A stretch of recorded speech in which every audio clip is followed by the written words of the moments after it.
সুপ্রিয় দর্শক, আসসালামু আলাইকুম। নিউজ 24 এর সকালের সংবাদে আপনাদেরকে স্বাগতম। প্রথমেই জানিয়ে দিচ্ছি সংবাদ শিরোনাম। 5 হাত লম্বা 4 হাত চওড়া সেলে ফাঁসির দণ্ডপ্রাপ্তদের সঙ্গে রাখা হয়েছে, আদালতকে জানালেন পলক। আগামী নির্বাচন হবে প্রতিদ্বন্দ্বিতাপূর্ণ, মন্তব্য তারেক রহমানের। মানুষের চিন্তাধারায় পরিবর্তন হয়েছে, আমাদের জনগণের কাছে ক্ষমা চাওয়া উচিত।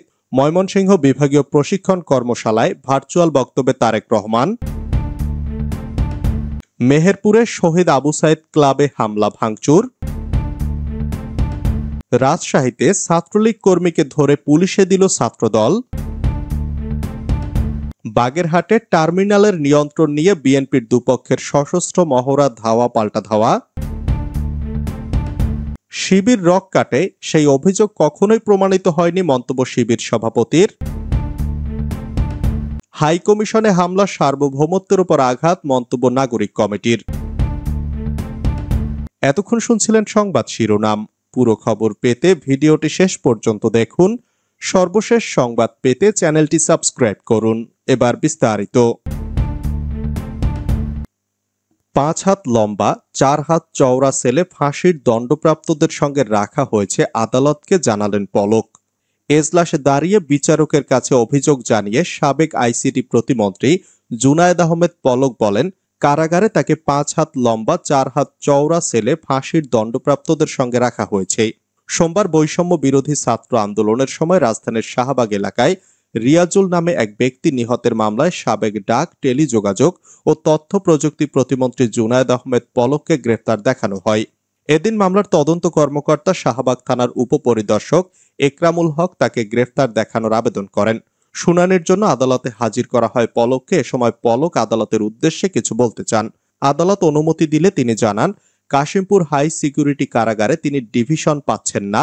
5 হাত লম্বা 4 হাত চওড়া সেলে তাকে রাখা হয়েছে। পরিবারের সঙ্গে সাক্ষাৎ সহ ফোনে কথা বলার সুযোগ পাচ্ছে না সে। এ কারাগারে বেশিরভাগ ফাঁসির দণ্ডপ্রাপ্ত, তাদের মধ্যে তাকে রাখা হয়েছে। এ সময় আদালত পলকের লিখিত আকারে আবেদন দাখিল করতে বলেন। পরে আদালত গ্রেফতার দেখানোর আবেদন মঞ্জুর করেন। এরপর তাকে কারাগারে পাঠানো হয়। মামলার অভিযোগ থেকে জানা যায়, গত 4 আগস্ট ছাত্র জনতার আন্দোলনে রাজধানীর তোপখানা রোডে রিয়াজুলকে গুলি করা হয়। পরে তাকে ঢাকা মেডিকেল কলেজ হাসপাতালে নেওয়া হলে সন্ধ্যায় কর্তব্যরত চিকিৎসক মৃত ঘোষণা করেন। এ ঘটনায় 26 অক্টোবর রাজধানীর শাহবাগ থানায় মামলা করেন রিয়াজুলের পূর্ব পরিচিত বিল্লাল হোসেন। আগামী নির্বাচন হবে প্রতিদ্বন্দ্বিতাপূর্ণ, যা বললেন তারেক রহমান। বাংলাদেশ জাতীয়তাবাদী দলের ভারপ্রাপ্ত চেয়ারম্যান তারেক রহমান বলেছেন, আগামী নির্বাচন হবে জাতির জন্য কঠিন এক নির্বাচন। এই নির্বাচন হবে দেশের সবচেয়ে কঠিন ও প্রতিদ্বন্দ্বিতাপূর্ণ। আমাদের প্রধান প্রতিপক্ষ দুর্বল মনে হতে পারে, তার মানে এই নয় বিএনপি ক্ষমতায় চলে গেছে বা ক্ষমতায় যাচ্ছে। যে কোনো মূল্যে জনগণের সমর্থন আমাদের পক্ষে রাখতে হবে। 20 বছর জনগণ ভোটাধিকার প্রয়োগ করতে পারেনি, আবার তারা ভোটাধিকার প্রয়োগের সুযোগ পাবেন। তাই এই নির্বাচন হবে কঠিন থেকে কঠিনতর। দলকে জনগণের কাছে আস্থাশীল করতে প্রতিটি নেতাকর্মীকে দায়িত্ব পালন করতে হবে। গত 3-4 মাসে যদি আমাদের কেউ ভুল করে থাকে, তাকে সতর্ক করতে হবে। মেহেরপুরে শহীদ আবু সাইদ ক্লাবে হামলা ভাঙচুর। মেহেরপুর পৌর শহরে শহীদ আবু সাইদ ক্লাবে হামলা ও ভাঙচুর চালিয়েছে দুর্বৃত্তরা।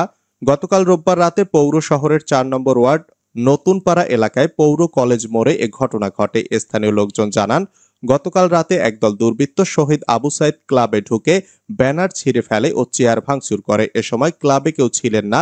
ক্লাবটির সাধারণ সম্পাদক মিজানুর রহমান বলেন, আজ সকালে ক্লাবে এসে নেতাকর্মীরা হামলা ও ভাঙচুরের চিত্র দেখতে পান। বৈষম্য বিরোধী ছাত্র আন্দোলন চলাকালে গুলিতে রংপুর বেগম রোকেয়া বিশ্ববিদ্যালয়ের শিক্ষার্থী আবু সাইদ শহীদ হন। মূলত তার স্মরণে ক্লাবটি প্রতিষ্ঠা করা হয়। গত 18 অক্টোবর আবু সাইদ ক্লাবের আনুষ্ঠানিক উদ্বোধন করেন জেলা বিএনপির সভাপতি মাসুদ অরুণ। এরপর থেকে ক্লাবে স্থানীয় বিএনপি নেতাকর্মীরা নিয়মিত দলীয় কার্যক্রম পরিচালনা করছিলেন।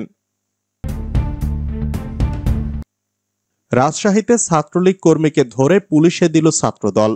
রাজশাহীতে নিষিদ্ধ ঘোষিত ছাত্র সংগঠন ছাত্রলীগের এক কর্মীকে ধরে পুলিশে দিয়েছেন ছাত্রদলের নেতাকর্মীরা। সোমবার বিকেল 4:30টার দিকে রাজশাহীর লোকনাথ স্কুলের সামনে থেকে তাকে ধরে পুলিশে দেওয়া হয়। ছাত্রলীগের ওই কর্মীর নাম আকিফ ই রাব্বি। তিনি নগরের সাগরপাড়া মহল্লার গোলাম নবীর ছেলে পুলিশের কাছে দেওয়ার আগে রাজশাহী সরকারি সিটি কলেজ ছাত্রদলের সদস্য সচিব এমদাদুল হক তাকে নানা বিষয়ে প্রশ্ন করেন। কয়েকটি ছবি ও ভিডিও দেখান যেখানে ছাত্র জনতার উপর দুই হাতে গুলি চালানো জহিরুল হকের সঙ্গে তাকে দেখা যায়। বাগেরহাটে টার্মিনালের নিয়ন্ত্রণ নিয়ে বিএনপির দুই পক্ষের সশস্ত্র মহড়া। বাগেরহাট কেন্দ্রীয় বাস টার্মিনালের নিয়ন্ত্রণ নিয়ে বিএনপিপন্থী শ্রমিক সংগঠনের দুই পক্ষের মধ্যে পাল্টাপাল্টি ধাওয়ার ঘটনা ঘটেছে।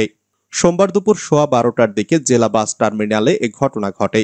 এ সময় আইনশৃঙ্খলা রক্ষাকারী বাহিনীর উপস্থিতিতে দেশীয় অস্ত্রশস্ত্র নিয়ে সংঘর্ষকারীদের উভয় পক্ষকে পাল্টাপাল্টি ধাওয়া দিতে দেখা যায়। পরে বাড়তি সেনা সদস্য ঘটনাস্থলে গিয়ে পরিস্থিতি নিয়ন্ত্রণে আনেন। ঘটনার পর থেকে ওই এলাকায় থমথমে পরিস্থিতি বিরাজ করছে। সংঘর্ষে জড়ানো দুটি পক্ষের নেতৃত্বে আছেন জেলা শ্রমিক দলের যুগ্ম সাধারণ সম্পাদক শামীম খান এবং বাগেরহাট পৌর শ্রমিক দলের সাবেক সভাপতি আবুল কাশেম ভুইয়া ওরফে সেলিম ভুইয়া। শিবির রক কাটে সেই অভিযোগ কখনোই প্রমাণিত হয়নি, যা বললেন শিবির সভাপতি। বাংলাদেশ ইসলামী ছাত্র শিবিরের কেন্দ্রীয় সভাপতি মঞ্জুরুল ইসলাম বলেছেন, ছাত্র শিবির যে রক কাটে এমন অভিযোগ প্রথমে ওঠে 1993 সালে। তবে সেই অভিযোগ কখনো প্রমাণিত হয়নি, বরং ইসলামী ছাত্র শিবিরের শত শত নেতাকর্মী শহীদ হয়েছেন। যারাই আমাদের বিরুদ্ধে সব অভিযোগ করেন তারাই আমাদের নেতাকর্মীদের হত্যা করেছেন। এটা রাষ্ট্রীয়ভাবে প্রমাণিত যে 1993 সালে সরকার রাষ্ট্র নিজেরাই প্রমাণ করেছে এসব অভিযোগের ভিত্তি নেই। মমতার বক্তব্য বাংলাদেশের স্বাধীনতা সার্বভৌমত্বের প্রতি হুমকি স্বরূপ মন্তব্য মির্জা ফখরুলের।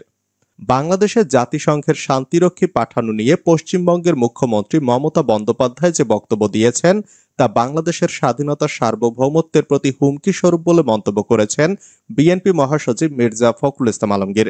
তিনি অবিলম্বে এ ধরনের বক্তব্য প্রত্যাহারের দাবি জানিয়েছেন। মির্জা ফখরুল বলেন, ভারতের রাজ্য পশ্চিমবঙ্গের মুখ্যমন্ত্রী যে উক্তি করেছেন বাংলাদেশ সম্পর্কে সে বিষয়ে আমি বক্তব্য না রেখে পারছি না। মমতা বন্দ্যোপাধ্যায় যে উক্তি করেছেন তা সম্পূর্ণভাবে বাংলাদেশের স্বাধীনতা সার্বভৌমত্বের প্রতি একটা হুমকি স্বরূপ এবং আমরা মনে করি এই বক্তব্যের মধ্য দিয়ে ভারতের নেতাদের যে দৃষ্টিভঙ্গি তা কিছুটা হলেও প্রকাশিত হয়েছে। বিএনপি মহাসচিব বলেন, এ ধরনের কোনো চিন্তা ভারতের নেতাদের মধ্যে থাকা উচিত হবে না, কারণ বাংলাদেশের মানুষ মুক্তিযুদ্ধ করে স্বাধীন হয়েছে এবং সম্প্রতি একটা বিপ্লবের মধ্য দিয়ে তারা গণতন্ত্রকে ফিরে পেয়েছে। এদেশের মানুষ যে কোনো মূল্যে এ ধরনের চক্রান্তের বিরুদ্ধে রুখে দাঁড়াবে। প্রসঙ্গত, আজ সোমবার বিধানসভার শীতকালীন অধিবেশনে যোগ দিয়ে তৃণমূল নেত্রী মমতা বাংলাদেশের ধর্মীয় সংখ্যালঘুদের নিরাপত্তা নিশ্চিত করতে প্রধানমন্ত্রী নরেন্দ্র মোদীর ব্যক্তিগত হস্তক্ষেপও চেয়েছেন।